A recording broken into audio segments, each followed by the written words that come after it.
Bug. Killed. Lit. You were using those fingers to get Dude, if Fontina Cheese was a person, it'd be you.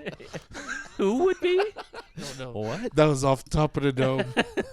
Off If the Font- top of the Did you dome. say if Fontina Cheese was a person, it would be you? Yeah, I don't even know what it means. This was straight wilding out. This is Chris Hansen. This is TJ Hushmanzada. Chad doing Rip City Radio here. This is Jamie Hudson. And I need to let y'all know something. You're listening to. And you're listening to. It just makes This just makes sense. It just makes sense. Woo! Way better than Chris Yeah, Hansen. seriously. I want to get involved in the rigging of Fat Bear Week. In relationship to Fallout Boy. Oh, Fallout Boy. People are. Oh, Jesus. Oh, my God. I'm sorry. Yeah, Oh, we got it. cut that. Like, someone should hire you to be a protester. 4 bills dead weight. They're not getting you off that They court. look at me and I'm like, I fucking dare you.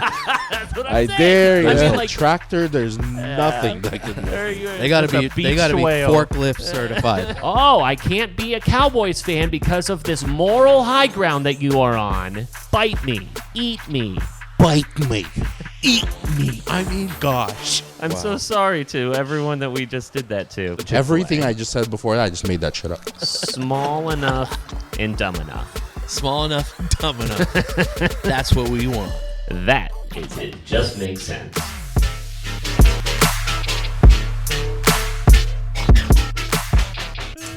Just winging it. You're just Nick Cannon slinging it. Dude, I would do great on that show, okay? You think so? Freestyle right now. Freestyle shit? Yeah. No, like jokes, like burning someone? Yeah. Do it to Pete right now. Dude, you suck. Oh, yeah? Well, you finger Braxton's weenus. I did. Yeah. That you wasn't got cool. You got really That handsy wasn't with cool. Braxton this weekend. Yeah, You you guys did. You did. The only You saw you hamburger bunned or hot dog bunned his one of Multiple Braxton's- times. You know one of Braxton's favorite lines since I've met him, and it's been fucking 8 years. It's only weird if you make it weird. I've never heard that phrase come out of somebody's mouth more than Braxton's. And you guys have turned this into something weirder than it is. Braxton has a skin thing. What I'm doing is I'm helping, like, especially with the sun, I'm trying to comfort him, and that's the only body part I could reach. Stop. Oh, I see why you do it. You guys Yeah, made it nice. weird. The phrase I always say is it's not awkward unless you make it awkward. No, you say it's only weird if you make it weird. You say that a lot. Okay, maybe I do. You don't know you better than I know you. Okay, I'm sorry. I know, seriously. Might be. That's on me. I was Won't let having it happen again. Dude, if my grandma had wheels, she'd have been a bike.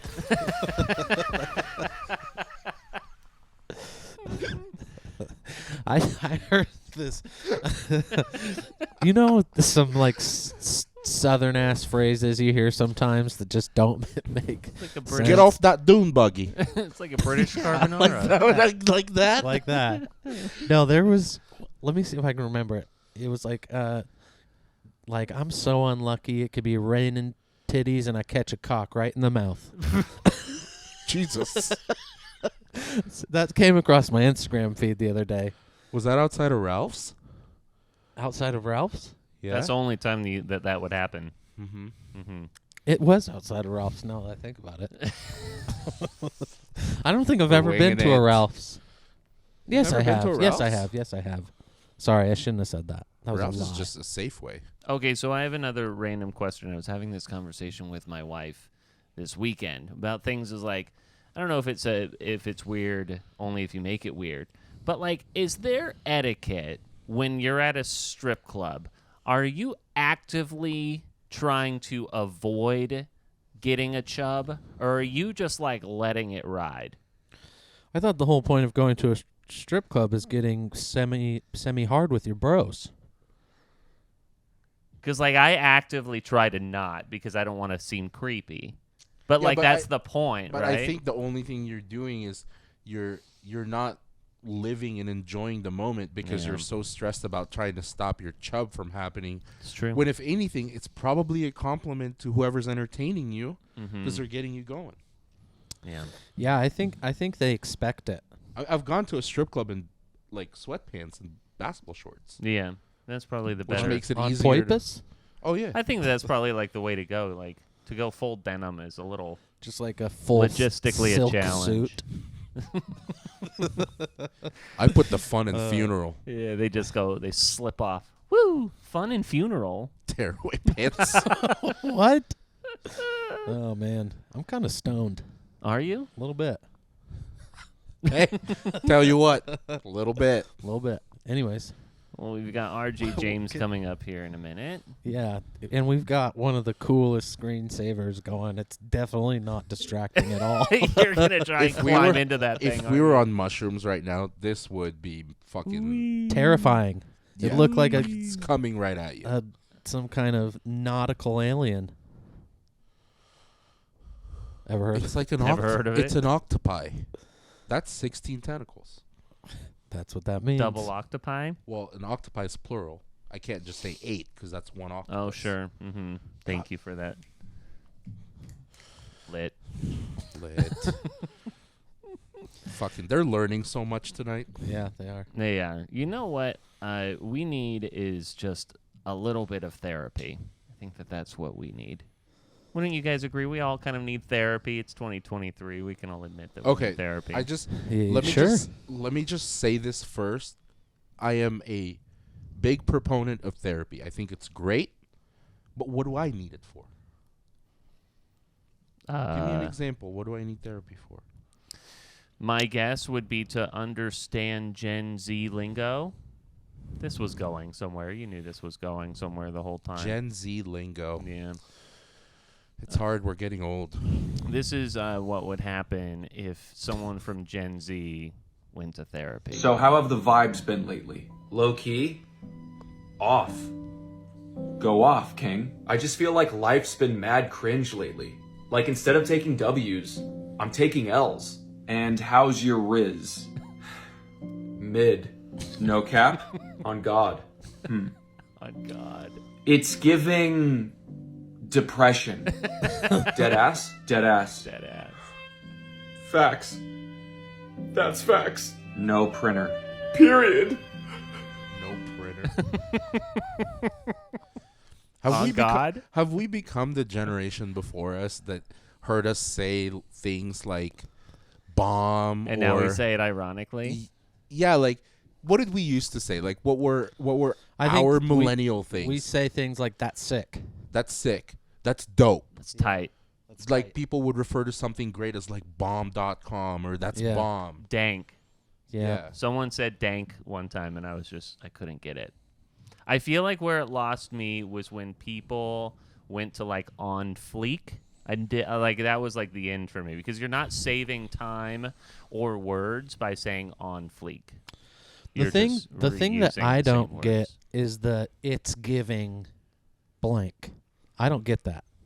Like it's giving off like this is what It's giving off blank presenting. vibes or whatever. It's giving like it's But people will say it's like, "Oh, it's giving like 1940s Victorian." Like that's just what it looks like.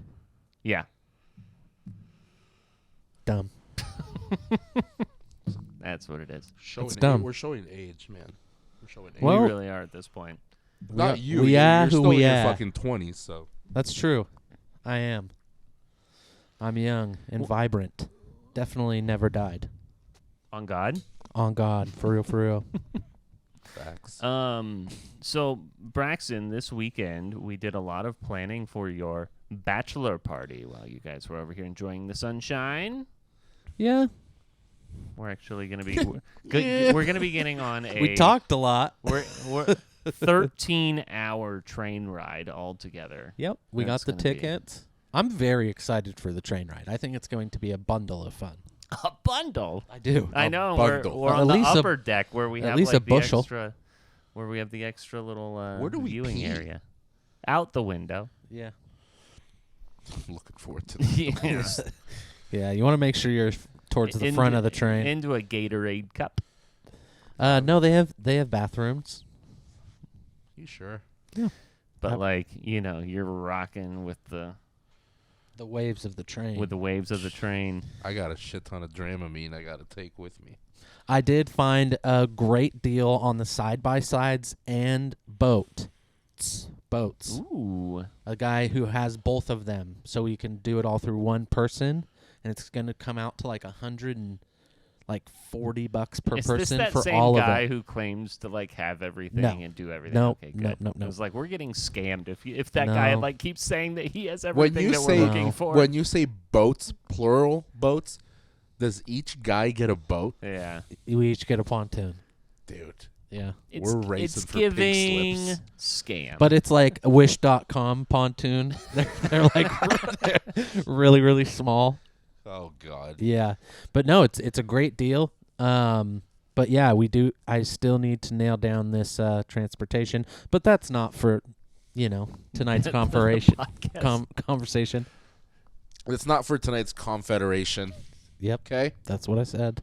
I'm sticking to it. Now, when we were talking at outside, drinking blended margs and everything, Uh-huh. we were talking about the wedding, and we were talking about whether or not you and Jura are going to be reciting or like reading your own vows, correct?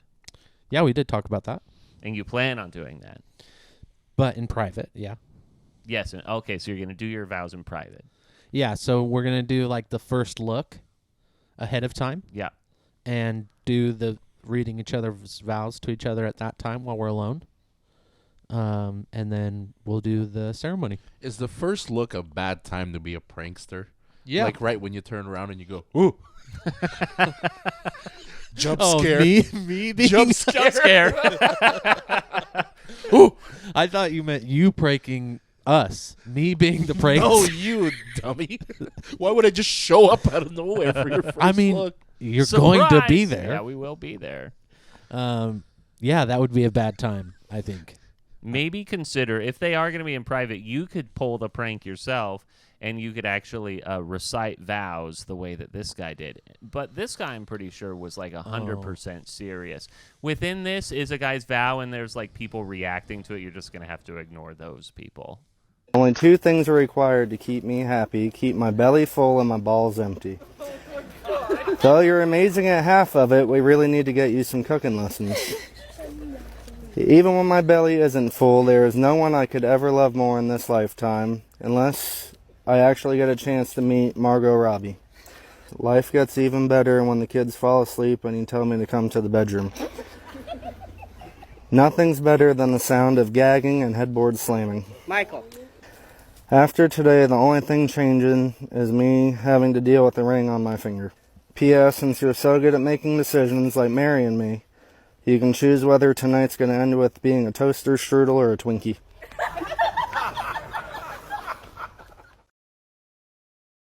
Cringy So as cringe. fuck. That was... Why choose your wedding to do, like, what are you trying to be a stand-up comedian? You embarrass your fucking bride?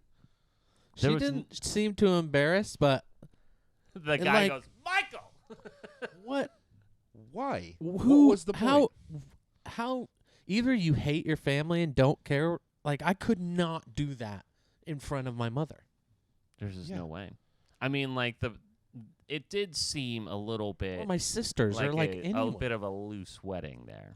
Like, I'm But not, there's I'm nothing not going to funny base about it that. off of how the bride reacted. I think she kept a good poker face. Yeah. But there's no way she liked any of that. There's no way she's going to come out of that saying, that's There's just some my freaks husband's out sense there. of humor. Yeah. There's some freaks out there, Like, Miguel. Bro, You've met a few. Bro. not on a fucking wedding day. That's why they're not going to be there. On God? No printer. No printer. No printer. That's all I've got for the night. Please don't say it. Don't say it like that. Which one? No, I'm telling him for his vows. Don't be Oh, like don't that. do those vows like that. Of course not. I'm gonna be so loving. To make Tender. making sex jokes during your vows, it's just it's It the, gives. it's the lowest of the lows, man. Well, and if It gives 1940s Victorian. Okay? I thought about that and saying 1940s Victorian, I think it might be a very contradictory statement. However, I think if you were to be like, I want to make this jokey or dirty or whatever in your vows, doing them privately like we are, that's when you would do something like that. When it's just a joke between the two of you. Not announcing it in front of the whole wedding. Yeah, he had a lav mic. No one laughed. Like no one was like, "Oh, he's so funny." Michael. Michael. Did that guy not look like Matt Barker to you? He kind of. I'd have to see him again. Yeah, I didn't think that initially. The guy also had kind of a speech impediment, so He did. He was lisping a little bit. I like my both empty and my belly full. All right, you fuckhead, get the fuck out of here. Oh goodness. Well, thanks, Miguel, for that. There's no one else who may be living that life more right now than our good buddy R.J. James, a wolf of Walsh Street. What an intro. We had a chance to catch up with our good friend Wolf to talk about the NFL Draft and the NBA playoffs. Have a listen.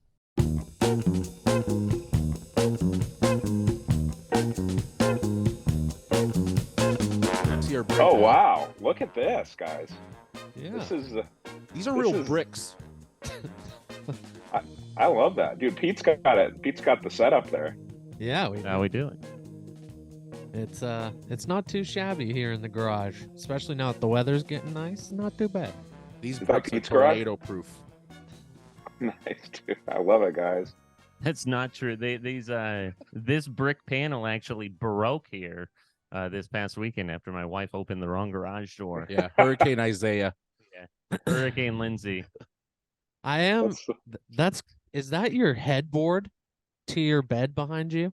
It is, dude. Yeah, it is. That's I tried impressive. I tried to blur it out. Well, I'm divorced now, but so I didn't pick that out originally. If it would have been, it would be a Minnesota Vikings headboard if I did things my way. So With Justin Jefferson in the back, the post, poster of Just two Dude. giant Viking horns coming out of the side of your headboard. Oh! That's how you get laid. dude, I'd have fat heads all over my bedroom. Yeah, it would be. You're just yeah. 13 again. It's funny because I have a movie room, and maybe someday I'll have you guys over for a game or something. But yeah, it's like decked in sports memorabilia stuff, and Mark Slappy, or that Miguel knows, he gave me all I bought it all from him, but it's just a bunch of duck stuff and get those signatures confirmed and verified. Some pretty cool Blazers memorabilia. So yeah, it's fun. Yeah, he's hooked me up with a few pieces myself. Yeah, he's pretty deep into the memorabilia game. It's pretty incredible, actually. It is. It's crazy. You got to tell the future girls you bring back to not turn sideways. They'll look at Clay Matthews. just Don't if look we over make there. this way, you're gonna have to look You at got Clay. Don't do it. Got a big old fat head. Jeez. Oh, goodness.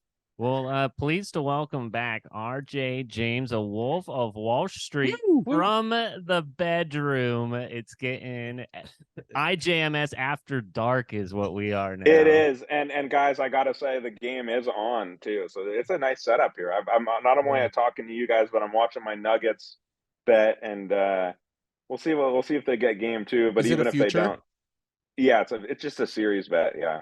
Well, you'll be watching the Nuggets and giving us all the Yeah, it's Nuggets better as that you well. give us Yes. the update because we'll get too distracted if we're watching it, so we don't have the game up. Gotcha. Well, I'm happy to be back, and hey, I will say we finished out the football season strong, didn't we? From our last time we talked, Dude, we had big year. Big year. We didn't want to wait till football season to have you on, so figured after NFL draft is good. Also, I've not had to deposit money into my DraftKings since July. Are you We're serious? riding almost a year. Nice, dude. Well, that's a win right there. 10 months strong. For our just listening audience, they are not being graced by the nice cutoff shirt that you are being bashful and hiding a little bit, Walsh. And Let's do that release. Yeah. I'm in my workout shirt here. So. Bachelor Walsh, Yeah. Bachelor Wolf is just preying on the ladies right now. This is Bachelor Walsh. I quite frankly, guys, I was on 2 dating apps earlier this evening scrolling. So just yeah. swipe. Which ones are you sticking by? I use Hinge, which is my favorite, and then there's Bumble. But on Bumble, the girl has to make the first move, so it's not really ideal. Which I don't really understand because you can't really separate yourself with a comment. You got to wait to see. And then let me tell you this too. Sorry to get off on a whole side thing. No, on we your- want but- this. what We want to what hear we this want. shit. But I figure you guys are pop culture and you're sports, so this actually works. Yes. Let's be honest, guys. The dating apps, nobody reads the profile part. It's a human catalog. You just swipe right or left depending on if the person's attractive. Because I start my bio with I'm a single dad of a 5-year-old little girl. Okay, that's the most important thing I think somebody needs to know about me. I can't tell you how many times they swipe and then eventually they're like, oh wait, you have a kid, and I'm like, dude, it's right there in the bio. So then eventually, and this is a big no-no, you're not supposed to put pictures of your kid, but I got so annoyed that I eventually put a picture of my daughter and I so that they could actually see when they're looking at my photos Yeah. that I'm a dad, because otherwise people don't care, man. I know everybody's like, oh, read the bio, or you can write these nice things about yourself. It's not how it works. How many matches have you had that's a single mom? Quite a few. Yeah, a lot. But see, here's the tricky part. I'm either matching with people who are young 30s that want kids, okay, that don't have them, or they're older and they might have 2, 3. So my niche is kind of like the maybe early 30s, mid 30s with one kid, So What's the percentage of the absolute freaks that's blown your mind? Like unheard of shit that Miguel I've wants to know who's eating your ass. Yeah. I've had a girl message me once, and she was probably half joking, but she was like, sorry, I hope you guys can't hear that. That's all these texts coming through. But anyway, she was like, basically saying she wants to have kids, and she thinks I'd be a good fit. We'd make cute kid, but like she went on and on and on, and I was like, what the hell? Like, it was crazy. Well, keep fighting the good fight. It's worked for several people in our immediate friend group. Yeah, I'm met my fiance on Hinge. We're getting married Did in you? September. Yep. Dude, congratulations, my man. Yeah, thank you. Awesome. Yeah, our other buddies, Inspiration Mitch and for me. Saran and Yeah, there's been a Bree. there's a future Hinge marriage. There's a Tinder marriage. Yeah. There's an Ooh. OkCupid marriage. Yeah. All within just like our immediate circle. Yeah, in our group. The rest are Wait. Fred Meyer produce section. Is And talking about OkCupid him on the radio. is OkCupid a legit? Is that a good? Is that Jesse? Jesse and Bree are OkCupid. Yeah. Do you know Jesse? Jesse Revolt? Jesse works with us at Benchcraft too. He's Oh, OkCupid. I might have met him. I'm not sure. Either way. Mark's introduced me to a few people at the Jesse's games the one and with no whatnot. hair. Oh, yeah, probably. If I saw a picture, yeah. We're all heading that way. Oh, goodness. We're all heading. Well, Walsh, thanks for joining us tonight after the NFL draft. I am very curious to get your thoughts just kind of in the immediate one on just the draft in general, what you can glean from it and how you feel your Vikings did as well. Yeah, I'm not okay. So I thought the draft was, it went well for some teams. Some teams did horribly. I would put Minnesota probably in I'd give them like a C minus maybe. I'm not a huge fan of the Addison pick. I know people say, oh, well, they lost Thielen. They need to add another piece so that Jefferson doesn't get bracketed, whatnot. I just think he's a little undersized. He didn't go off at USC, and he's a good slot receiver, but I don't think he's going to be someone that delivers huge dividends for them. And they already have a couple of receivers that are, like Osborne's pretty good, could have slid into the 2. And they need defense, man. Let's face it, Minnesota can't stop anybody. So I didn't love the pick there for my Vikings, but I do think the Eagles walked away is the best, having the best draft by far.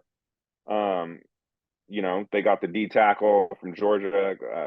That's an absolute monster. They went and they traded for DeAndre Swift to add some depth at running back, and they got Nolan Smith, the DN from Georgia. Yeah, I mean, like they took like the entire defense from this championship team. Totally, dude. And here's the thing, and if you look at the odds right now, San Francisco is still favored to win the NFC. And a great future bet would be the Eagles, to win the NFC. I know I did it last year, but I just think they're the most balanced team. They have the best offensive line, right? You add Swift in the backfield. You've still got Kenneth Gainwell. You've got, your QB locked up for 5 years. He's going to play with a lot of confidence. And then you've got a defense that just added a bunch of pieces, young guys who can get to the quarterback. I just think they're loaded, and And San Francisco's loaded too, but look at their question mark at quarterback, I mean, how healthy is Purdy going to be? Can he have that kind of year again? It's not like he was, blowing up the league. And then Trey Lance. Look, I like Lance. He's a nice kid. He's mobile, but, from what I saw, he couldn't sit in the pocket and make a ton of throws. So. And who did they pick up? Didn't they pick up like They had Sam Darnold. Sam Darnold, Yeah, and he's not going to do anything great. Yeah, the last time I bet on Sam Darnold, he threw 6 picks against New England. So yeah. Yeah. Okay, Yeah. so one team that was highly criticized for their picks were the Detroit Lions in the NFC North. And I'm curious how you felt about their guys. It seems like they feel like they got their guys, if not a little bit early. Yeah, so they got the running back from Alabama. His name's escaping me right now, but he's good. He can run, but he's more of a receiver. And then I think Dan, their head coach, I think he's an old school coach. And then he took a middle linebacker with the second pick, which I wouldn't have gone that way if I were Detroit. I probably would have tried to get another receiver, maybe a stud tight end. Okay, because Goff needs some help on, and their defense is decent. So I don't love the picks. I think they were kind of a reflection of their coach, like old school football. Let's go running back, let's go middle linebacker. And let's be honest, you can pick up a middle linebacker in the NFL for pretty cheap, and there's a lot of decent ones out there. So don't love the Lions draft, although I do think the Lions, like a lot of people, are going to be, right there in the NFC North with Minnesota. And it should be interesting. But right now, what pick do they have in the first round? Who? Lions. The Lions had 12, and yes. They had 2 picks. So that's what was shocking. Then one in the 20s, and they went linebacker. Yeah. Losing Hawkinson, I thought they were gonna go for a tight end, dude. And was Darnell Washington available when it was their turn? Yes. Washington. I thought they were gonna take Washington. Dude, he was like the 7th tight end off the board. I mean, Mayer's really good from Notre Dame. The kid from Utah. Oregon State. Musgrave is a decent. Musgrave's an absolute monster. Yeah, look, Detroit needed a tight end. I still can't believe Hawkinson got out of there, to be honest with you. I mean, where did he was go, such remind me? To the Eagles, right? No, Minnesota. Minnesota. No, dude, he's on the Vikings. Minnesota. Yeah. Sorry. Okay. Yeah, and he started to play really, really well. I mean, he's a Pro Bowl tight end, right? So yeah. I also think, Cincinnati added some pieces on defense. They're going to be good. I really like what Baltimore did. They got some good, some guys who are explosive on offense at wide receiver. Now, these are guys in the later rounds that you look at. So, people aren't going to be like, oh, wow, that's a household name. But they got some speed, and that's what the Ravens needed. That's my pick, dude. Watch out for the Baltimore Ravens in the AFC this year. I'm not a big Lamar guy, but I think they have so much around him that they're gonna do some damage. And let's not forget, they almost beat Cincinnati without Lamar in the playoffs. If it wasn't for Hubbard grabbing a fumble when the quarterback tried to reach it over the line and taking it 99 the other way, they probably would have lost. So there's a pick that was kind of confusing to me. I wanted to see what you thought about the Falcons pick with Robinson, with the Texas running back, because they had Bijan. They had Tyler Algier, who had a really good second half of the season. You got Patterson. Yeah, and I just I didn't see the Robinson pick coming. No, and I'm not a huge running back early guy. Okay, I think there's a lot of running backs in the league that are like like look at Robinson, the ex running back from Jacksonville, right? Someone like that you could go pick up, fairly inexpensive, and they're going to do a decent job. I think the Falcons way overreached. Okay, they didn't need him. They've got Cordarrelle Patterson, who they can use in fly sweeps or even put him at running back. Okay, in addition to the stable of backs that they already have. I didn't like the pick. I didn't like the Lions pick. So taking a running back that early to me in the way the NFL is constructed now, I think it's a waste. I don't think you need to do it. You can go find guys that are serviceable, in free agent market or. Yeah. What do you think about, obviously, like, the number 1 overall pick was pretty well established. No shocker there. But then you get 2 and 3 to the Texans. I thought that the Cardinals were really smart in getting rid of number 3, just like deciding that they were going to suck. And then Houston comes in with 2 and 3 with Stroud and Anderson. Curious how you feel about their move, because it seemed like a pretty hey, we have a plan, we're executing this plan, and whether it works or not, it kind of seemed structured, which is not what the Texans have been lately. Are you a Stroud believer? I am, and I know he scored poorly on the IQ portion. Yeah, the S2 or S3, whatever. Yeah. So yes, was it a concerning score? Absolutely. However, look at what he put on tape, right? Smart decision making. Look how he played against Georgia. I mean, that is a huge barometer. And he just tore him apart. And he didn't have Smith and Jigba. So he was down one of his best receivers. And I like him. I think he's got a big arm. I think he's accurate. I think he makes pretty good decisions. I frankly liked him better than Young going into the draft. And so what I think the Texans did there is they got themselves hopefully a franchise quarterback, and then they got the best, in my opinion, the best defensive player in the draft, and arguably the best overall talent in the draft at the end. So I love what they did. And you know what? They were pretty competitive last year with a crappy quarterback. So let's see what they do. Big time. Yeah, and I think they're making some steps in the right direction, like Pete said, putting some building blocks down. And I think the Texans walked away very favorable from the draft. What about Smith and Digba going to Seattle? What do you think about that? I like that because you get DK. Yeah, you get DK, a guy who's got Smith and Jigba. Let's not forget the kind of year he had before he had that injury riddled year last year. I think he came back, but it was brief.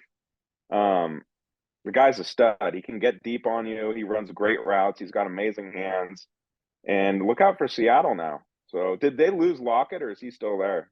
He's still there. He's just aging. Okay. Yeah, he's aging. But he'll be a nice third piece. He's just getting a little old.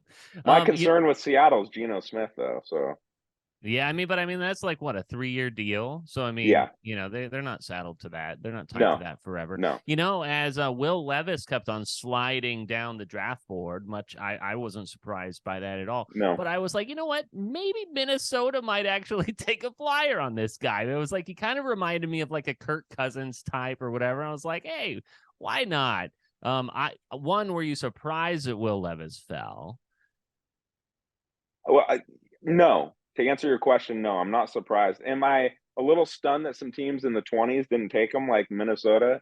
Yeah, because I think Minnesota needed at that point to say, hey, let's take the best talent available. Sure.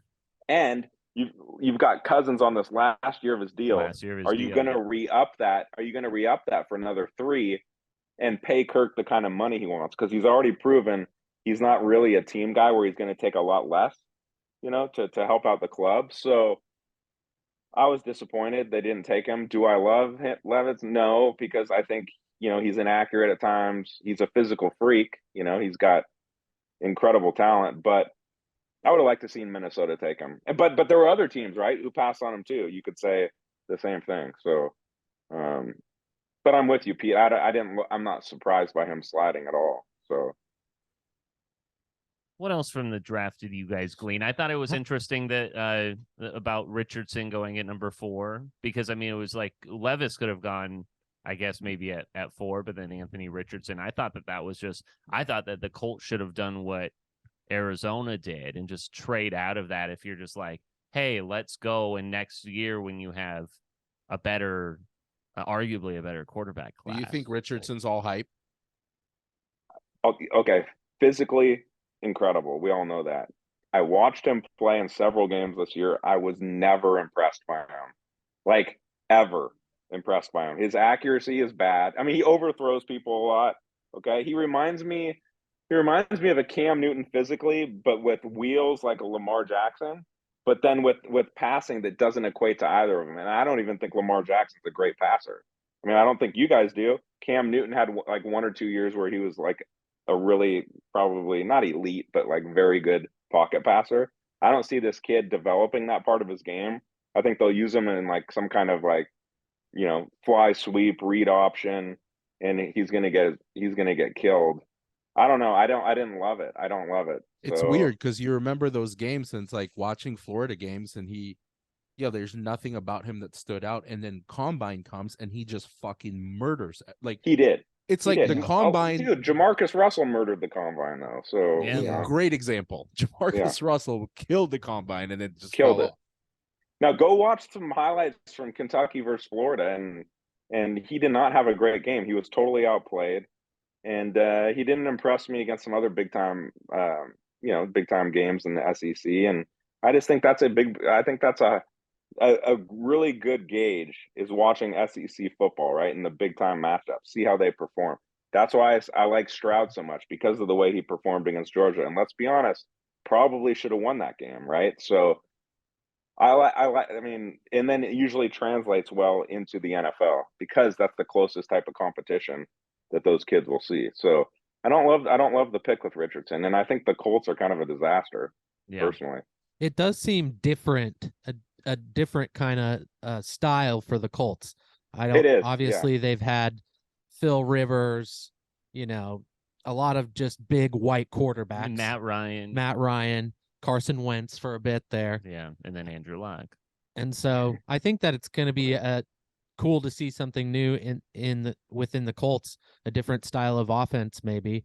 But I am curious. I'm sure you didn't even notice what the Browns picked, but how do you think the Browns did? They didn't have very many picks. Like, no, they gave them all to Houston. I'll be honest with you, dude. I'm not really, I don't have info on how Cleveland shook out in the draft. I know. They took the day off. Yeah, nobody really does. I'm asking around, and nobody really. Dude, knows I just what think happened. the Browns are being held hostage by the contract they gave their quarterback. I mean, just they go are. back and watch Draft Day. Then you can see Kevin Costner like take his picks back, and that was much more exciting for the Browns. in this draft. Let's bring something up that'll get you excited. Is Nick Chubb best running back in the league? Okay. Is he? Just say yes. Let me just think of it this way. Who would I draft as the top running back in the league? You know what? I don't like the fact that he has to share carries, but yes, I could say Chubb is the best back because I was not impressed with Taylor last year. What about Henry? I'd take Chubb. Me too. I would. Me too. I would. There's a lot of talk out there that Chubb's the best running back. I think there's I just so think much he is. demand on like Henry's shoulders, right? Yeah. It's like there's just like a couple of guys, and similar to Jonathan Taylor, there was just like that guy was going to be your offense, and then he gets hurt, and then you've got nothing. So I think there's some benefit actually to having Kareem back there, because it takes some of the pressure off. Obviously, Chubb dealt with a little bit of injury last year, but so did Kareem. But I think that we get the most out of both of our running backs without dealing with much injury in general. They've both been pretty healthy throughout their career with the Browns, I guess, and it's been successful. Let's keep it rolling, right? Hey, dude, I root for the Browns because of you. Okay, I appreciate that. I've actually really considered throwing him in a teaser just to say, like, hey, maybe we throw the Browns in, and he sees it, and he's like, hey, there we go. But I usually don't. It's a big year for the Browns. It's all or nothing. It is. It's all or it nothing. Is.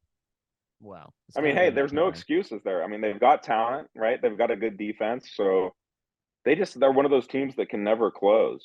Yeah. They really struggle. They just miss Baker so much. Shut up, Miguel. Yeah, Baker.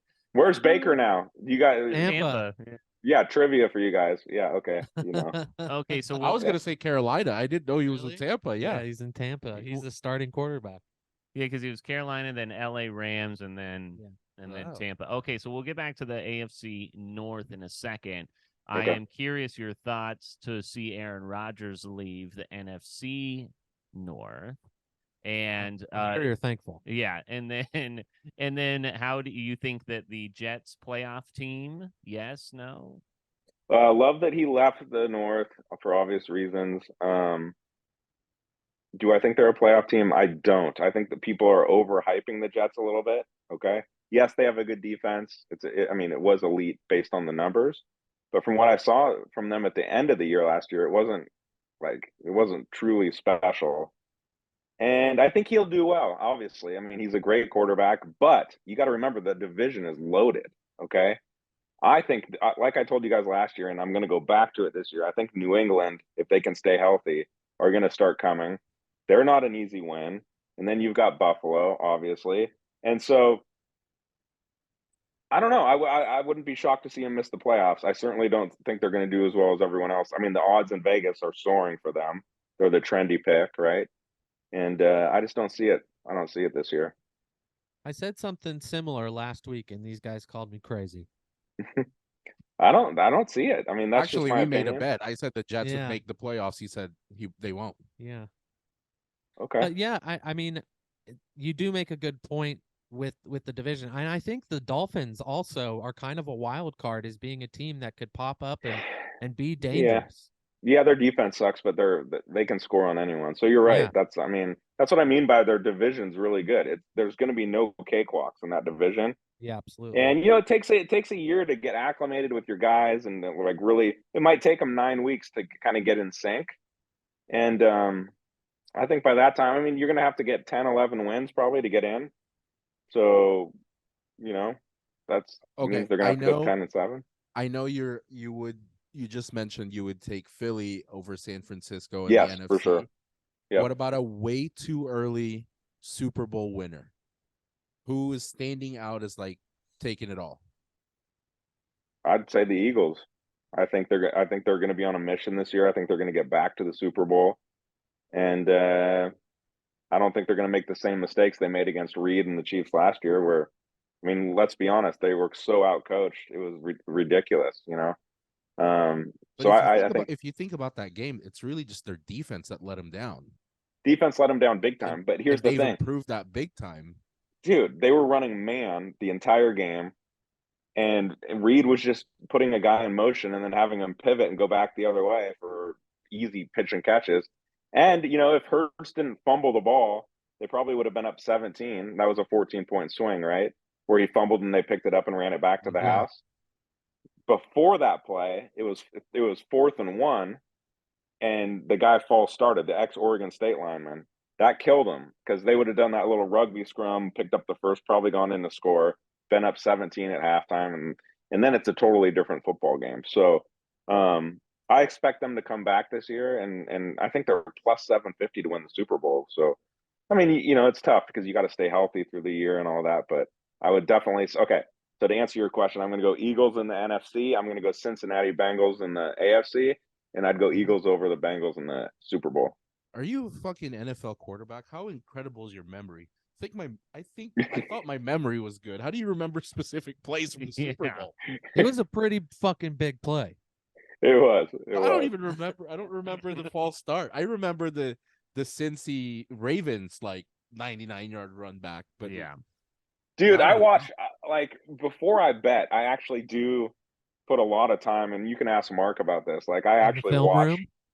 It's kind of I'll pull up games on YouTube. I'll just kind of look at how they play each other.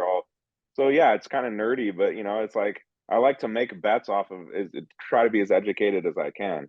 So I mean, we do need to give you credit because that run last year that's a big part of why I still haven't had to put money in DraftKings.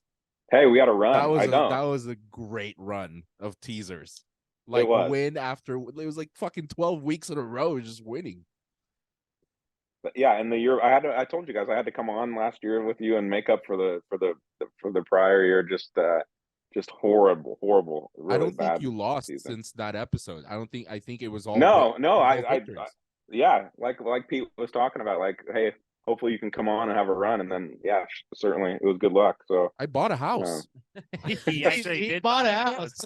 It was in the middle of all that. I bought a fucking house. Attaboy, Miguel. That's awesome, dude. So are you team pay Jalen Hurts, or do you think it was too early? Yeah, tell Peter he's fucking wrong. I think that I think given the way he played, right, and he got to the Super Bowl and had a monster game, I don't think you could risk him leaving, or another team coming in and making a max type offer. So no, I like it. I mean, he fits their scheme. He's a great leader. He does things, from what you hear, right off the field, and everyone loves him in the locker room. So I think that's the kind of guy you need to. I mean, are there times where he has games where he makes, he gets jittery and makes some bad throws? Yes, but he's still learning. He's still young, and I think you had to do it. So. And then to follow that too with Lamar Jackson, just days later, finally things worked out in his favor. He becomes the new highest paid player. You know, he doesn't get a fully guaranteed deal, but he doesn't have to give any of that money away to an agent because he doesn't have to cut 10% out. So, I think it was a deal they had to make. I mean, there weren't a lot of other options for them. And the way Baltimore, their personnel, with that smash mouth kind of offensive line, you've got Ricard at fullback, who's like a 300-pound fullback. You got Andrews, who's not only a great pass catcher, one of the best blocking tight ends in the NFL. So you just have too many people structured on your team that feed off of the way Lamar plays. So to not have him come back and then to try to go out and bring in a pocket passing quarterback, it wasn't going to work for Baltimore. And like I said, I think Baltimore is like, they're going to be right there this year. So I would have said Baltimore in the Super Bowl against Eagles, but I'm going to lean Cincinnati a little bit just because of Joe Burrow. And I kind of like what they did in the offseason. I don't think that Lamar wanted that war room door to close either without a deal. And to know that like everything was possibly on the table for them too. Yeah, I'm sure he was getting a little scared towards the end there. Yeah. Some of those tweets he was sending out, you could see the desperation. Yeah, and here's the stark reality. No other team was going to come in and give him that kind of deal, because he's not a pocket passer. He's not built for New England, and everybody kept saying, oh, the Patriots are going to take him. Belichick didn't want him. He fits a scheme. If you, like I said, if you don't have the personnel, he's not going to succeed. Baltimore's built for him. They had to make the move. It's a good fit. It's a good marriage. And if Lamar doesn't come back, we would have never heard about Mark Andrews ever again. So what are the chances Mark Andrews gave up some of his money to get Lamar? Maybe. Yeah, Andrews is a perfect tight end for Lamar. But just keep that in mind. Look at any futures with the Ravens. In fact, after we get off, I'm going to go check out the regular season wins for them because I think they're a 10-win team for sure. Okay, so we got just a couple minutes left with you. Yeah. NBA, what are your thoughts? Who's coming out of the East? Who's coming out of the West? I heard you're big on Denver. I'm big on Denver. In fact, they're going to go up 2-0 here in the series. And what's the score? They're up 10 with 1:30 left. Perfect. Last I checked, they were down 7. The Phoenix sucks. I put a pretty big bet on Denver to win this series at plus 120. I just think they're deep, right? And Jokic gives them a huge advantage. Now, the Warriors are playing great ball. I love them to beat the Lakers in that series. So right now, Warriors Nuggets. Dude, I'd probably still go Warriors. So there's my West pick. And in the East, you see anyone beating Boston? Well, I know they lost tonight. Yeah, I mean, Philly did it without Embiid in game 1. I just don't think that'll last, though. Yeah, I think we're looking at a Warriors versus Boston rematch. Yes, rematch, and I think that maybe Boston gets them this time around. So I just think little things like Clay not quite being the same player off the dribble, little things like that are gonna take them down. And Boston, I was surprised Boston lost tonight. Actually, that really hurts because the Sixers are a pretty good team. So that's gonna be an interesting series. I think it goes 7. Have looked really dominant though. They have. It's just carried on. They just took it to the Grizzlies since totally. The moves, all the pieces that they got. Did you really get Denver at plus money before this series? Plus 120, yeah. Really? Yep. I thought they were favorites. No, Suns were favored. You know what's wild is I almost feel like the Warriors are a more dysfunctional group than the Lakers right now. Pete likes Lakers. Pete's leaning Lakers. Wow. I mean, like I lost $50 already. Yeah, Laker Pete over here. Pete. I saw Austin Reeves say he wanted to be a Laker for life, and I'm like, let's go, Austin Reeves. Peter's down as soon as the white guy's on board, you're in. Exactly. Jesus, Pete. Peter's down 100 right now, taking the Kings in Memphis. Not great. Against me. Not so good by me. Wow. I thought I thought the Lakers looked terrible out of the play-in. I thought they were going to be tired. They were not tired. The best part about that bet is you initiated the Lakers bet after the play-in. I did. And we made the Warriors-Kings bet when the Warriors were down 2-0. 2-0, yeah, I did. Felt really good about both, but here we go. Idiot. I love it. Well, hey, guys, let's do this again before the season starts. Oh, yeah. We'll get you before week 1. We'll get a nice NFL outlook. My final question is, Browns over 9 wins? I think it's 8.5. So, no. All right, see you later, man.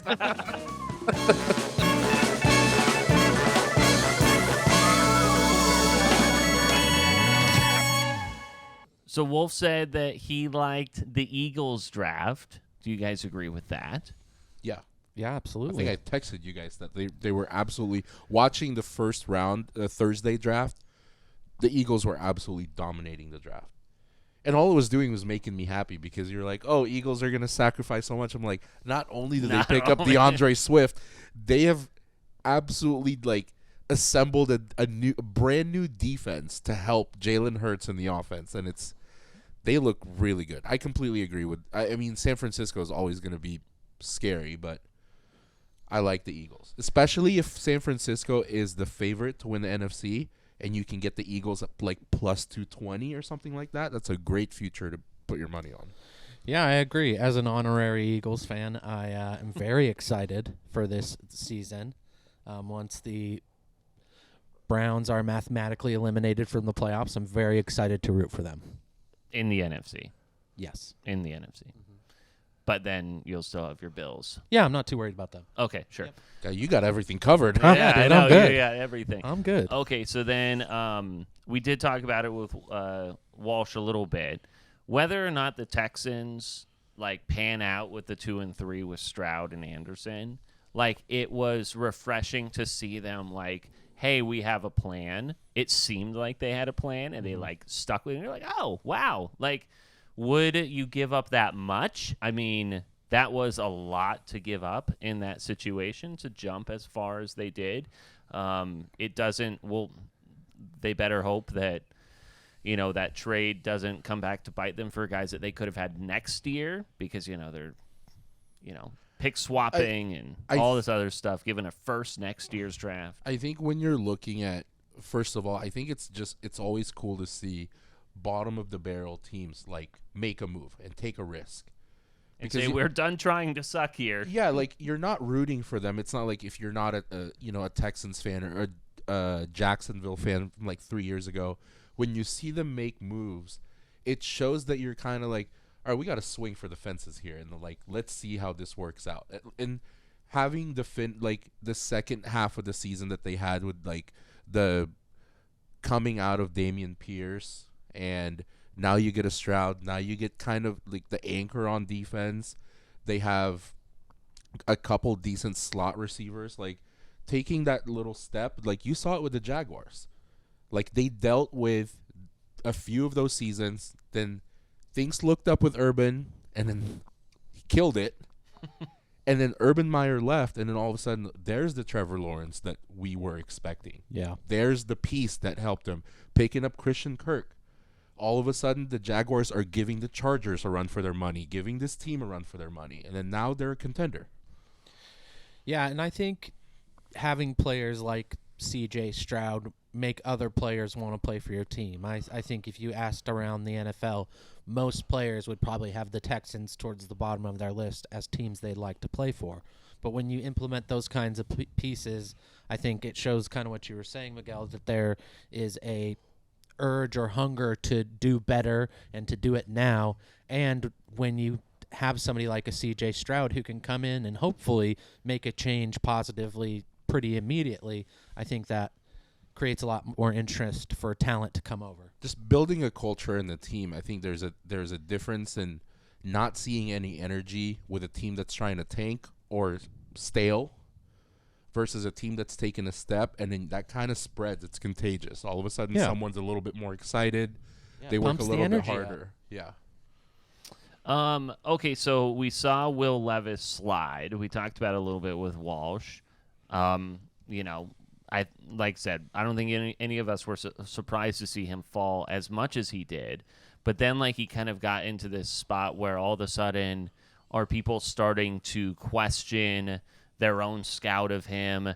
Do they just go like, at this point, like, we don't want to be the people who eventually look like that they were dumb by actually taking him?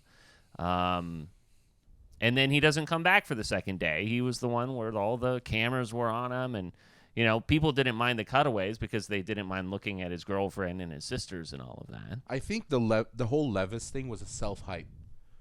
I don't think that outside of Richardson, Stroud, and Bryce Young, there is that much of a pull on Will Levis. I think it was the little TikToks he was doing that put his name out there. But if you really pay attention, from the end of last season and then going into the offseason in the NFL, once 3 quarterbacks were taken, if he wasn't one of them, no one else needed a quarterback. So this wasn't a shock. Like, if he wasn't taken by the Colts, the Texans, or the Panthers, he was going to fall pretty far because no one else needed a quarterback, with the exception of, like you guys mentioned, like you and Walsh mentioned, Minnesota possibly taking a flyer on him at pick 20. But they didn't, so him getting taken at 33 was not a surprise. No one else needed a QB. Yeah, I heard that there was, like, the reason that he was getting so much publicity is there was enough people within, like, the Reddit community who had bet on him to go, like, top 5 or top 10 or something like that. Artificially pumping his stock. Yeah, artificially pumping him up, getting his numbies up. That was such bullshit because that was a sports gambling version of a pump and dump, where DraftKings all of a sudden put Will Levis from plus 800 to like minus 125 to be the number 1 pick, and then they were just putting out these like weird fucking mock drafts, and that a bunch of fucking idiots took him at plus money to go number 1, and there goes money for the books, like millions that went to the books because they fell for idiots. it. Yeah, who would ever do stupid bets? Who like would that? ever do such stupid, Not me. irresponsible? Because at this point time last week, we were like, oh yeah, like there's all these reports that Will Levis could be the second quarterback out of him. It just seems that someone is trying to say something. And I mean, he is fairly talented, and he's like a physical beast, so you can see like why. He was like a trap. Yes. He was just like it wasn't all totally of those. absurd, is my point. Will Levis has the build of that prototypical quarterback, but look at another quarterback that looked like him, that threw like him, as tall, as big, and look what happened to him in the league. He is Mitch Trubisky 2.0. Yeah, I mean, you could say he's Mitch Trubisky. You could say he's Carson Wentz. You could say he's Matt Ryan. You could say he's Bo Callahan. He looks like he could have been Bo Callahan in the movie Draft Day. I mean, he he really is like just like he's nothing new and nothing we haven't seen before. Let's say that. Yes, I wouldn't insult Carson Wentz like that though. I thought Carson Wentz is way better than Trubisky. He did have a moment. He did have a moment, but it's that same style, big, bulky. Oh my gosh, people are always going to say that he's bigger and better than he's ever going to turn out.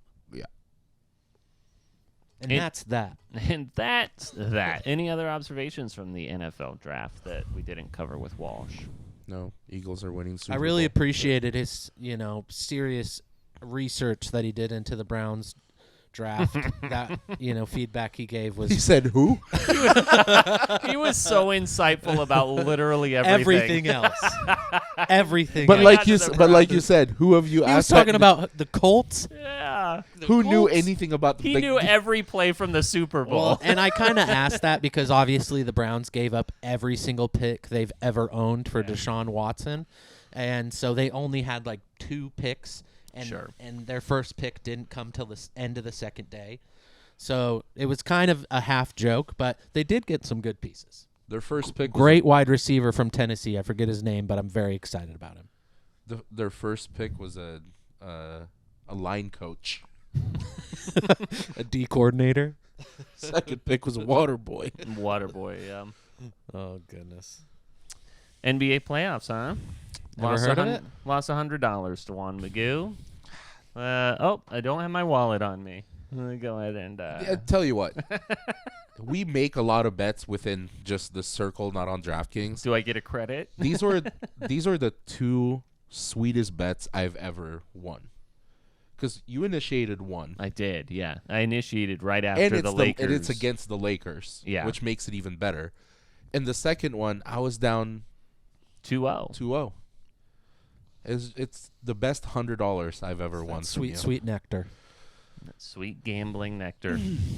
So I'll just like keep like double or nothing it until I just like have to give you my house.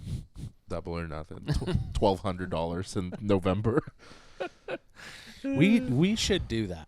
We should start a bet at like $1, $5 or something, and we're gonna do a double or nothing. Run it for like, I don't know, how long would it take until that got out of control? Not very long. Like fake, like we wouldn't actually pay It's each other. not gonna go out of control though, because it'll end.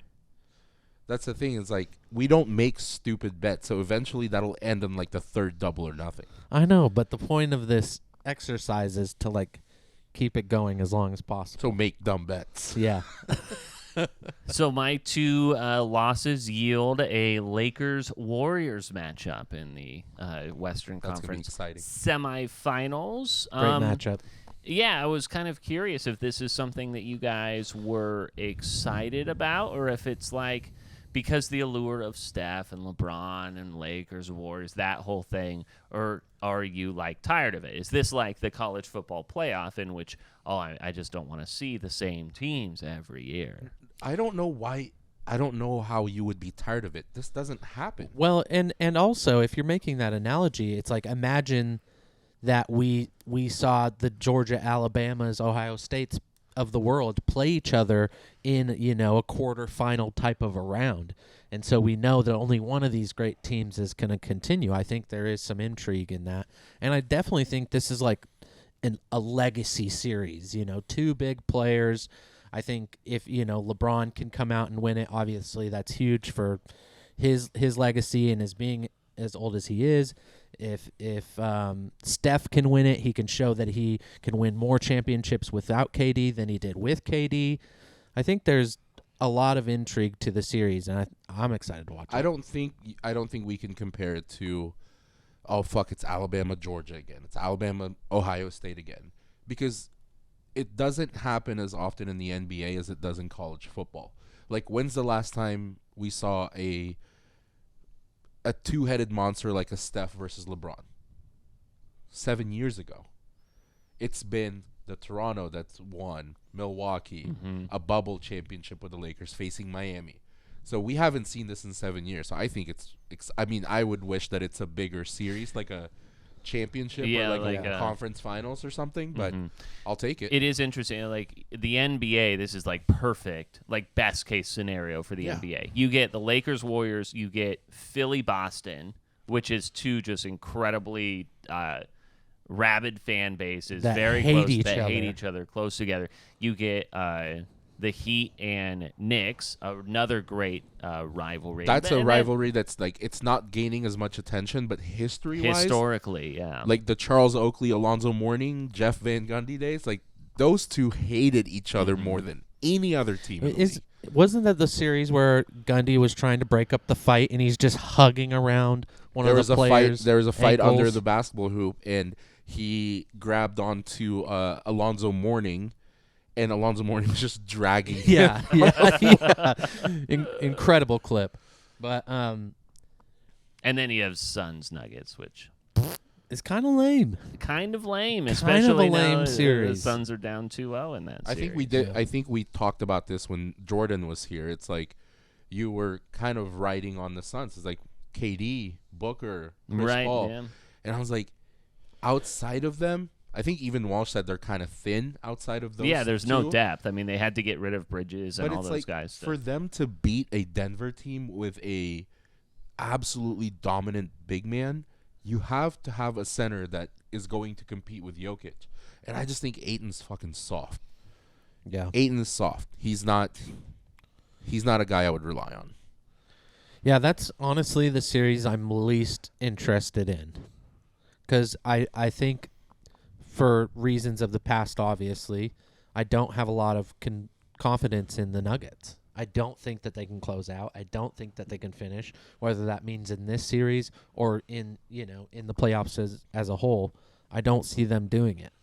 So you think the Nuggets can get past Phoenix, but will lose to either the Lakers or Golden State? Yes. I mean, that's kind of traditionally what the Nuggets have been. I get as tradition what it would show you, but I think this is the best Nuggets team we've seen though. They are healthier than they have been in a while, and better pieces from the bench compared to like last year and 2 years ago. I mean, they do have some depth. That's for sure. I would love to see. I know this probably won't happen. No offense to your Lakers, but I would love to see a Lakers Celtics old school rivalry blood match in the finals. That would be awesome. I was just telling somebody this today. I told Braxton, and if someone from work is watching, you can go fuck yourself. I watched the entire Game 7 of Boston, LA at work today. You did? In 2010. Like, From 2010. Like, I didn't fast forward. All of Game 7, I watched it. And it was like, I got a lot of those feelings back where it reminded me that I'm not a Lakers fan. I'm a Kobe fan. Right. Yeah. And the same disappointment or like heartbreak I would feel if a Kobe-led Lakers lost, I don't have that same feeling today. Yeah, you don't seem to care very much. I cheer. Not that that's a bad thing. I cheer for the Lakers, but this is not a Kobe-led Lakers. No, yeah. If the Lakers lost, I'd be like, that sucks. Well, you could argue in spirit it's always a Kobe-led Lakers. Yes. I was just about to get to the point that because of the history, if the Lakers does get to the finals and they play Boston, I think some of those feelings would come back. Just because it's that you'd get that story, tingle in your palms. Yeah, a little. Well, you know what they would do is I'll they would put show Kobe's face on LeBron and maybe AI that they would show so much of that they would. Leading up and all of like if they didn't, they'd be that, absolute yeah. idiots. Well, they're absolute idiots from ESPN this past weekend, showing a image of the Twin Towers with oh no. the Statue of Liberty in the background. They were doing like a little bump, and like in the background is the Twin Towers. That was a bold move. Yeah, they had to apologize for that one. How do you have stock imagery from 20 years ago or more? My goodness. I thought the phrase was never forget. Wow. The man They has sure a point. didn't. Well, Are we forgetting that they were there? He's got a point. They were there. they were there. No printer. No printer. It was, it's interesting to see this year in the NBA as well, because like you were thinking that like a team like the Kings, this like newer age, younger, faster type of team could potentially get over on the legacy dynasty Warriors. That didn't happen. Not today. Nope.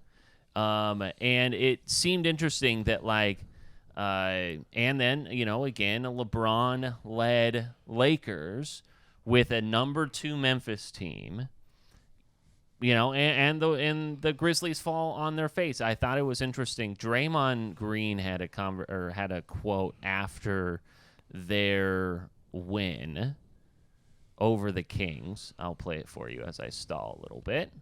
Talking about not turning the page so fast on these older teams. What I will say is stop trying to turn the page on us so fast. Stop trying to turn the page on Bron so fast.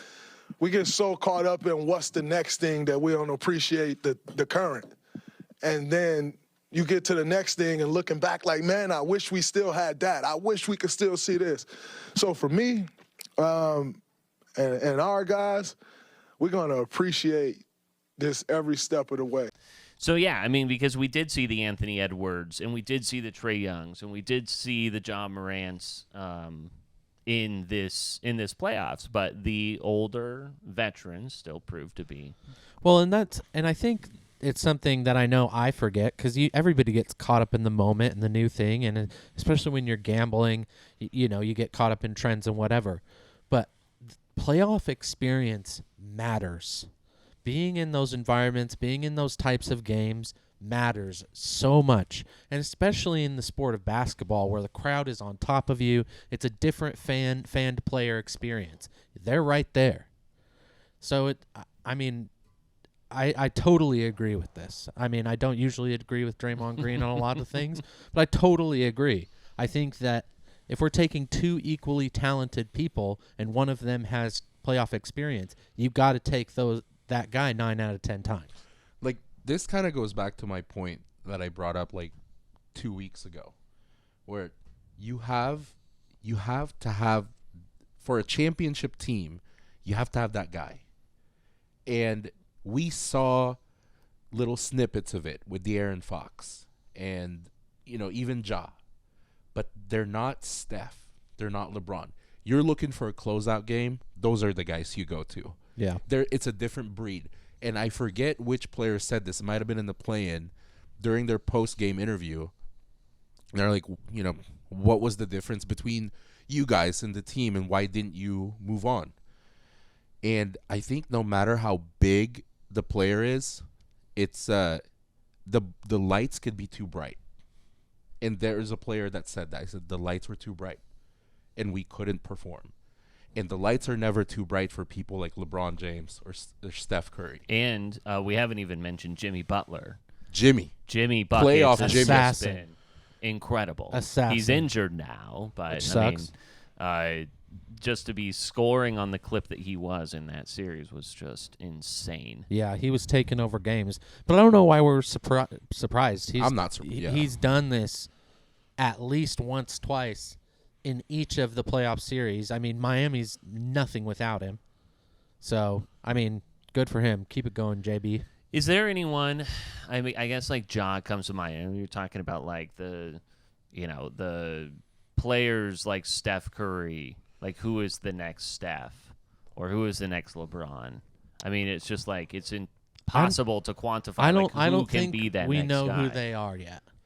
I think the next like generational all-time type talent is we haven't seen them yet. Or they might be in the league and we just haven't seen them totally flourish. Because like Steph took a few years because he was battling ankle injuries and he was up and down that could on be. those teams. Like, Here's the scary part with some of these players, though. Like, you have to remember, Steph came in 2009, 2010. When Steph came in, he was playing with Monte Ellis. And Golden State was trying to figure out, could we run this too fast backcourt? Can this work? And eventually they made a decision in the way that, okay, Monte Ellis isn't our guy. Steph isn't necessarily our guy, but let's see who we can pick up. This is the genius of Bob Myers. And picking up a Draymond Green in the second round, getting Klay Thompson from Washington State. And all of a sudden, you pick up Andrew Bogut, Harrison Barnes. Things start to work. The scary part, when you see players that are coming out of the NBA Combine, coming out of college, and you're thinking, Steph's weak, undersized, relies on shooting too much. All of a sudden, this kid wins back-to-back MVPs, 2014, 2015, and back-to-back titles. And you could argue that Steph 8 years ago is not as good as the Steph today. I think Steph is way fucking better today. How scary is that? Steph came out of losing Game 6 and was like, all right, gave a little speech to the team when he's not a very vocal guy, and drops 50, Game 7. Everyone else sucked. Yeah, he shot 38 times, whatever, fucking, it doesn't matter. He scored 50 and won. Yeah. And you, like, when you take Steph and you take LeBron, and they're the guys right now, and, like, you could argue, like, Jimmy is playoff Jimmy. He's just a tough kid. Yeah. But that's all hustle. I think if you're asking who do we see coming up in those ranks, I think Tatum's almost there. I think Jason Tatum is I think once he wins a championship and the second one, I think you're not going to question that. Jason Tatum is he was a superstar when he came in, and I think he's almost there. I have high hopes for Anthony Edwards. And I think you saw that with De'Aaron Fox in the series. Because the thing that let him down, Sacramento was an absolutely dominant regular season team because of the combo of Fox and Sabonis. And how fast they could play. Sabonis was a no-show in playoffs. Absolute no-show. I don't want to, put salt in the wound and kick him while he's down, with getting beat up and all that. He's a tough guy. But he was nowhere to be found during the playoffs. Like, Fox had to put up 40 just for them to win. Yeah, and do that with broken fingers and such too. I did hear. I just wanted to mention this real quick. It popped up. Trae Young was voted the most unlikable player. Did we talk about this? No. It was an anonymous Overrated. survey done by NBA players. He was most overrated. Overrated, yeah. Okay, most overrated. Sorry, that was a little harsh, Trae Young. Yeah. Unlikable, but overrated player in the NBA. How much does that have to sting by your peers to say that? That's gotta fucking hurt. I mean, my opinion, that's gotta hurt because I don't feel that way about Trae Young. I don't either. I don't think Trae Young is like God's gift to fucking basketball, but I don't think Trae Young's overrated. He's the best thing to happen to the Hawks in a while, that's for sure. Well, yeah, if he's on the Hawks next year, we'll see how that goes. Well, we also did an anonymous survey on this podcast, and as it turns out, Braxton, you are the most unlikable, overrated person on this panel. It's anonymous. I didn't think he was going to tell you that, but that was it's anonymous. By my peers? Yeah, by your peers.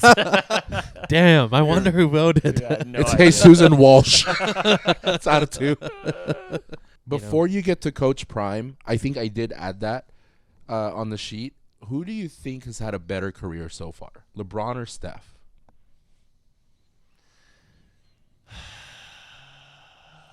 God. I would say Steph, and the reason is because the expectations for LeBron were so much higher. I think that him winning championships and multiple championships and MVPs and all that kind of stuff, people expected that. Whereas Steph is kind of the underdog story, undersized, like you said, relies on his shooting, and he came out, basically changed the entire game to fit his benefit, essentially, so he can just shoot and win championships. So I think you got to take Steph. I don't like LeBron, so Steph. But also considering what Braxton said as well, and the consistency in the playoffs.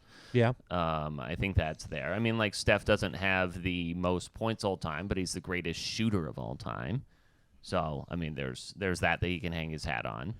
He's, one of the best, players to play in the playoffs based off of his record. I asked because I don't know what my answer is. I sort of agree with you, but that same argument is why I would lean towards LeBron.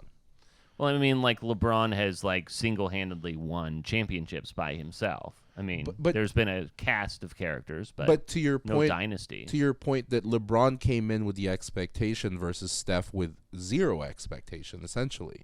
And living up to the expectation. But what other player in the history of the NBA went through the scrutiny and the expectation that LeBron came in as a 17-year-old? Most people fold in bright lights like that as a teenager. Yeah, and I mean, like, Steph was a 4-year senior, right? I mean, it was old when he all got LeBron's done is basically shatter those expectations when 99% of the players would fold. And that would be too much. That would be too much pressure for a teenager. It's a good point. It's a good point. But I don't know my answer still because as far as, like, statistics across the board, they're fairly even. Yeah. It's a good question. It's a good question. Let us know. One that we, at Let us official know. IJMS. The last thing that we will leave everyone on, I imagine you guys saw the story about Coach Prime and how he was able to just cut all these people and just, like, all these players who are kind of, like, anonymously speaking out and, talking about the process of, him cutting. I had forgotten that, like, first-year head coaches can just cut players. I forgot that was a new rule within college football. So, I mean, it's not just like, find your way and, like, squeeze them out. Like, he's, like, legit out there cutting players and all of that. Also, he was just burning NFL teams and managers for no drafting. Just one HBCU player. Drafted one HBCU player, which is a little hypocritical for Deion Sanders to bounce from Jackson State and all of a sudden to try to have HBCUs back. I think I think he's always had their back, though. I don't think that stopped. Here's what I'm starting to think about Prime. I like Deion Sanders. I've always been a fan. But I think his shtick, I think it's going to get old.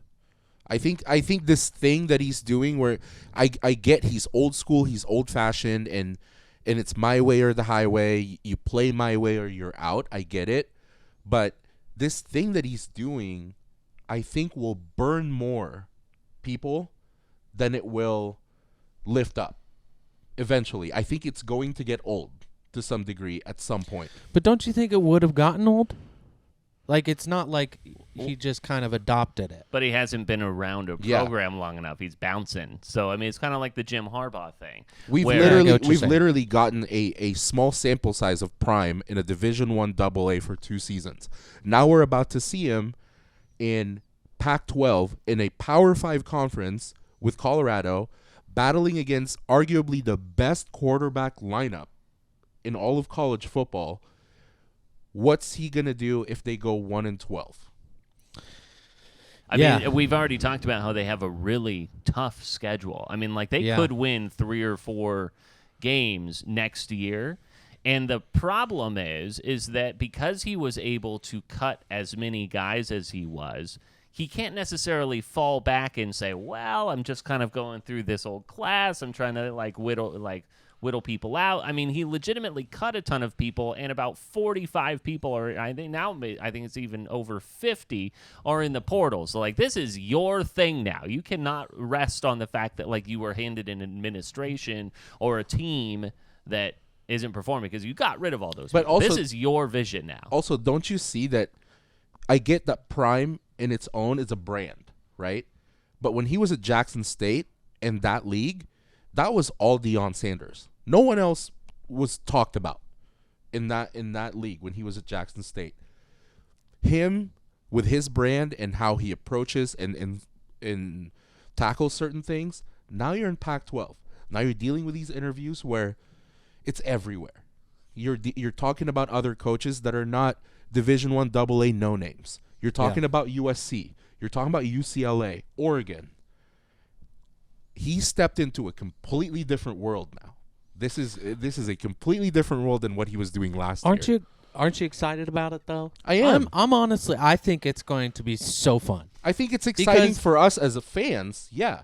Because he is a little bit crazy. There's no doubt about it. I think it brings a element of entertainment. Yeah, it's exciting for us. I just think in general with people that are dealing with him, I think it's going to get old. The clip that I am going to show and that we're going to hear is right before the spring game where he was hyping up the team. And my point in all of this is that Coach Prime, it doesn't need to be a good football coach. He needs to be a good brand builder. And he needs to hire a ton of people around him to be good football coaches, because what we're going to watch here is his ability to get that message to people, to athletes who are impressionable, who are looking for that message. Let's talk about that on the other side after this. Guys, there's something inside of you that a lot of your teammates, not of your family members, not of your loved ones, friends, and the homies don't know about. That one intangible thing that you want, one intangible thing that you're chasing, that one intangible thing that you got to have. And then there's a moment that you're placed in that you get an opportunity to utilize that gift that God has blessed you with, granted you. This is one of those days. This is one of those times. This is one of those moments that you're going to have to go out there and show what you desire, what you want, and display that one thing. It's on you. And I like those odds because I'm going to bet on 21 black any day. What about you? You going to bet on 89 white? Yes, sir. Are you going to bet on 54 white? Yes, are you going to bet on 9 gold? Yes, are you going to bet on 15 black? Are you going to bet on 8 black? What about you on 37 black? What about you on 23 black? You're going to get an opportunity. You're going to get a moment. Who you going to bet on? I'm going to bet on all y'all because I told you in the meeting the other day, I'm proud of you. I'm proud of each and every one of y'all because you endured. Many are called, but few are chosen, because most of the time the chosen don't answer the darn call. Who ready? I'm ready. Who ready? I'm ready. Who ready? I'm ready. Who ready? I'm ready. Who ready? I'm ready. Well, give me my darn theme music then, DJ.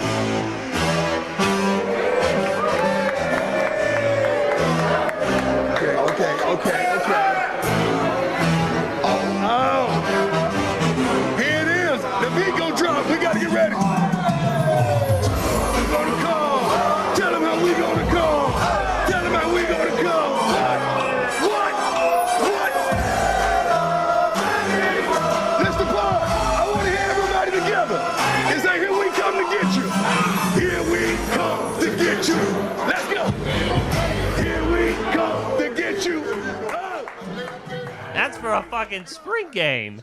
I'd be running through a wall if I was in that locker room. I mean, God, like I don't like. I got goosebumps listening to it. I mean, it's like Prime is a motivational speaker. Yeah. Here's my doubts, because, and by no means me making these points doesn't mean that I don't want to see Colorado succeed.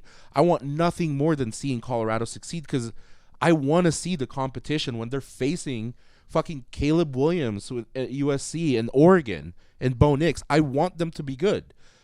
My doubts with Prime is he's not been tested. Yeah, he is 0-0 right now. How many times is that gonna work? And the small